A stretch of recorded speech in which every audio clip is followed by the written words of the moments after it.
আমাকে ভুলে যাওয়া যার পক্ষে খুব সহজ, আমি চাই সে আমাকে মুহূর্তে ভুলে যাক।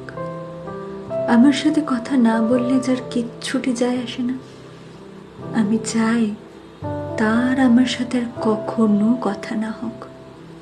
আমার অভাব যাকে বিচলিত করে না, যারা আমাকে ছাড়া দিব্যি চলে যায়, আমি চাই তার জীবনে আমার অনুপস্থিতি শাশ্বত হোক। আমার অভিমান, আমার কান্না, আমার নির্ঘুম রাত যাকে বিন্দু মাত্র স্পর্শ করতে পারে না, আমি চাই তার আঙুল আর কোনো দিন আমার আঙুল স্পর্শ না করুক।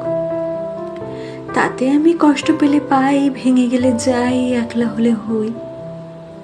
নিজের উপস্থিতির অবহেলা সহ্য করার থেকে তার অনুপস্থিতির নীরবতা ঢের ভালো।